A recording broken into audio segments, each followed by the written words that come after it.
y ansioso. Maldición, ya casi lo tenía, pensó ella otra vez, y ahora casi me tiene él a mí. Tomó asiento frente al hermano del asesino. Martin Jeffers hizo un gran esfuerzo para fingir un aire de indiferencia e interés, la misma actitud que mostraba cuando un paciente confesaba de manera impulsiva un horror u otro. Sin embargo, en su interior sintió que se le cerraba la garganta, como si alguien se la estuviera estrujando con las manos, y que el vello de la nuca se le ponía de punta. Sintió súbitamente una maldita pegajosidad en las axilas y en las palmas de las manos, pero no se atrevió a secárselas en los pantalones. Se hallaba sumido en una pesadilla, no quería poner imágenes a la pregunta, se concentró sola y exclusivamente en lo que le pedía la detective y se negó a enredarse en extrapolaciones peligrosas. Está buscando a Doug, pensó. Lo sabía, pero porque lo sé, luchó contra todas las ideas que acudieron en tropel a su imaginación,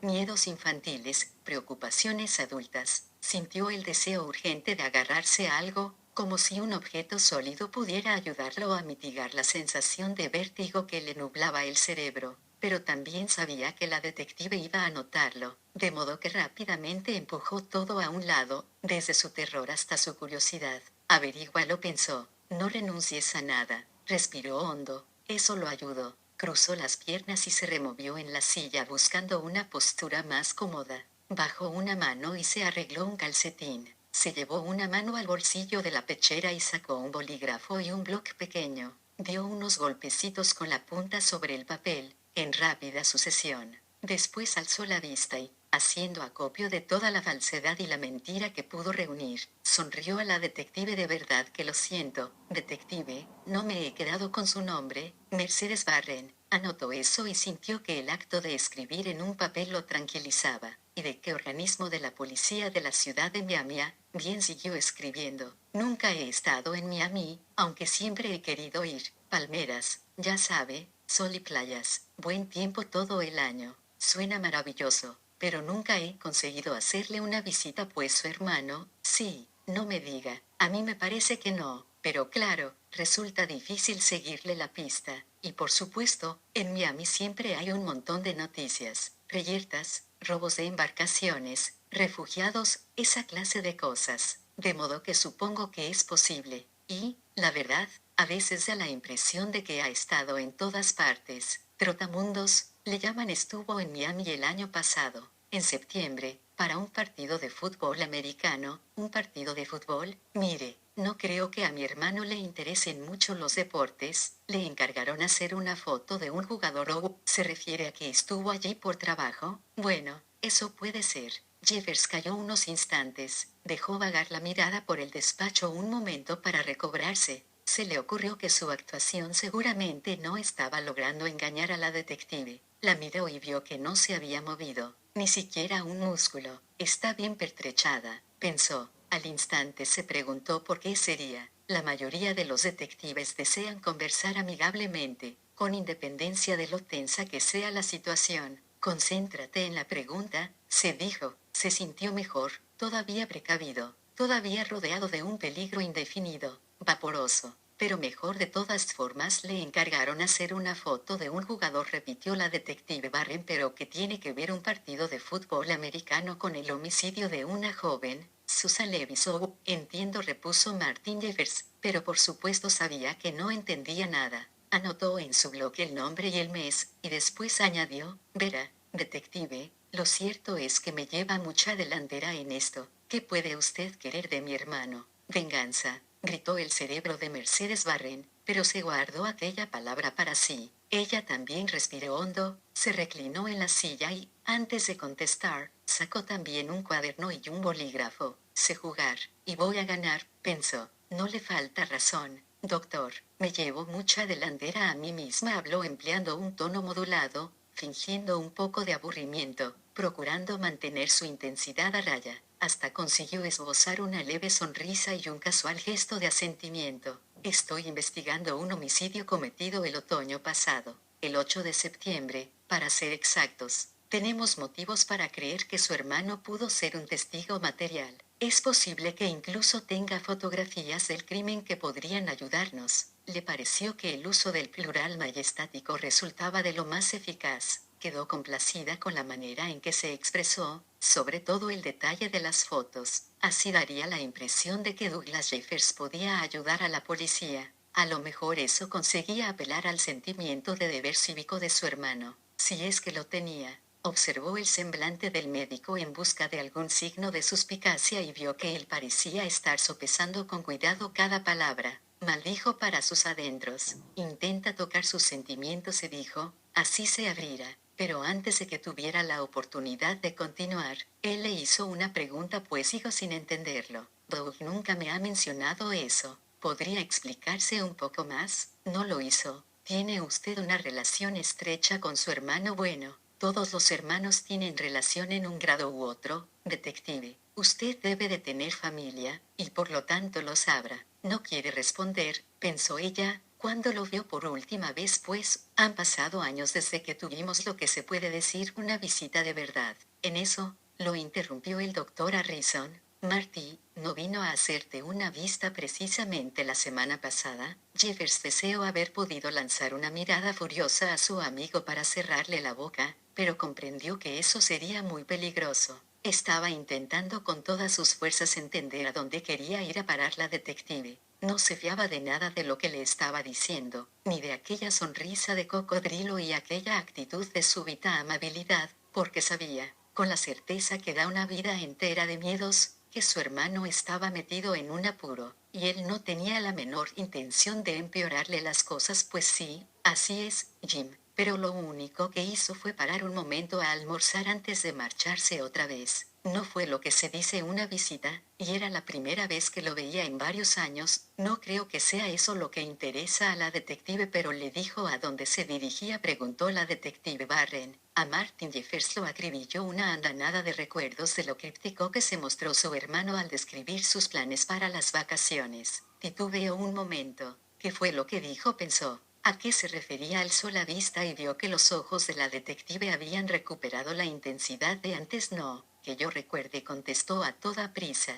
y al instante se enfureció consigo mismo por hablar tan atropelladamente. Se hizo un breve silencio en la habitación. Mercedes Barren sonrió. Ni por un segundo se creyó aquella negativa. Hubo otra pausa, tras la cual Barren añadió una ratificación propia. No, que usted recuerde. Dígame, detective, ¿ha estado en su agencia fotográfica? ¿No le han proporcionado ellos la información que necesita? Sé que las agencias procuran estar al tanto del paradero de todos sus empleados, incluso cuando andan perdidos en alguna jungla con un ejército de la guerrilla. Ellos no sabían nada, empezó a decir la detective Barren, pero se interrumpió a mitad de la frase. Idiota. No reveles nada, ardió de rabia al ver cómo el hermano del asesino absorbía aquella información. Pero intentó compensarlo. No supieron decírmelo con exactitud, pero me sugirieron que lo consultase a usted, y por esa razón he venido. Está buscando información, pero ¿cuánta?, pensó Martin Jeffers. Verá,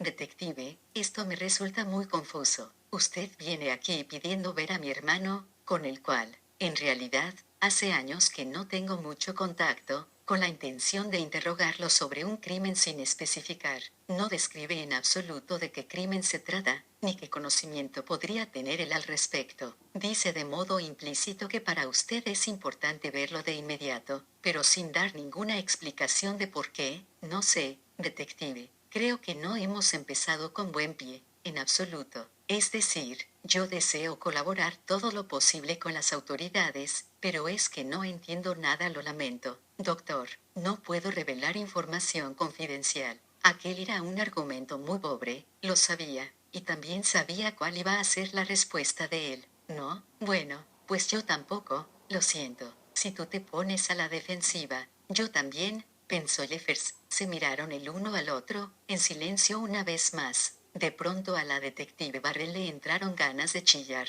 Le dolía todo. La he cagado, pensó, con lo cerca que estaba. La he cagado. Ese tío tiene un pasaporte, dinero y un hermano dispuesto a protegerlo sin saber qué es lo que ha hecho y que va a contarle que alguien lo anda buscando. De modo que se largará y ya está. Martin Jeffers estaba deseando salir de aquel despacho lo más rápidamente posible. Aquí está ocurriendo algo grave, se dijo. Necesitaba averiguar qué era, y en cambio se dio cuenta al instante de que ni siquiera sabía cómo iniciar el proceso para entender lo que sucedía. Entonces comprendió que iba a tener que hablar con la detective, y se preguntó cómo podía hacer para situarse en una posición dominante, cómo recibir información sin divulgar el ninguna. Pensó en sus amigos, los psicoanalistas, ellos sabrían cómo hacerlo. La tumbarían en el diván y se sentarían detrás de ella. Casi se echó a reír. ¿Hay algo que le resulte divertido?, preguntó la detective Barre. No, solo un pensamiento absurdo, contestó Jeffers. No me vendría mal un chiste, repuso ella con amargura. ¿Por qué no me lo cuenta? Perdone, dijo Jeffers. No era mi intención tomarme a la ligera.